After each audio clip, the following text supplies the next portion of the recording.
ntukine ku mburi. Umuririmbyi aravuga ngo ntukine ku bugingo, urupfu rwo kujyana. Ewe wa munyabyaha, Yesu arakuburira.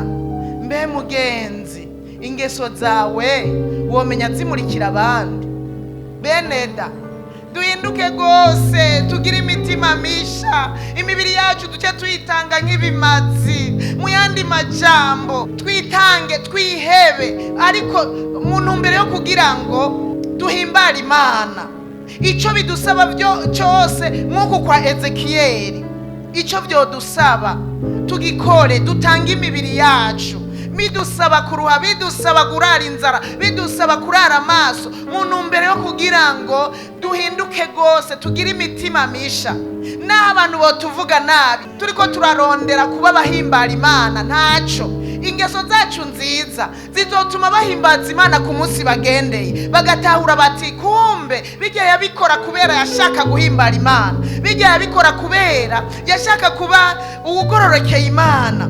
Kuko hari igihe tugira kigoro, umuntu ariko ararondera kuba uhimbara Imana, abantu bagatwenga, ayo majoro arara, bayo noneho uzoduga mu ijuru n'amaguru. Nimureke abagira ishaka kugira ngo barondere Imana, kuko burya no guheba icyaha nibigukundira utagize umwete wo kurondera Imana. Erega kurondera kuba hafi y'iyo Mana ishobora byose, kurondera kuyiba hafi uko bukeye uko bwije, iyo Mana yera, iyo Mana igororotse, niho nawe bizogushobokera gutungana, niho bizogushobokera guheba icyo cyaha, niho bizogushobokera. Mu yandi majambo biradusaba kwigora. Urazi ko hari n'abatinya bagakora ibyaha kuko batinya abantu, ngo ya ngo bohava bagira, ngo bohava bagira ngo, bohava bagira ngo oya, kandi bakabesha.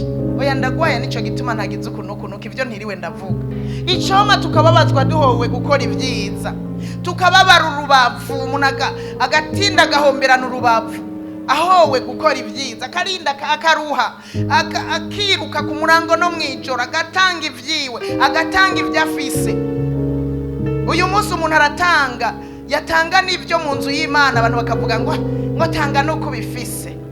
Umuntu yahaguruka nagomba gutangira Imana ibi ngo nukubera ubifise.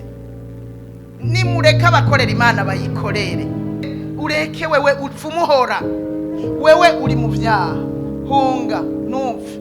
Ico baciza nuko wofata ingingo bicitwa uyu munsi ukabivamwo, uko ndazi ko waburiwe kenshi. Iyi nkota rero ishobora kuza mu buryo bumwe cyangwa ubundi, ikakurigata. Wa undi yakuburira cagihe amaraso si wazojako, numwe yasubira akakuburira amaraso si wazojako. Ikana jewe ndahaciye uyu munsi amaraso ntazonjako.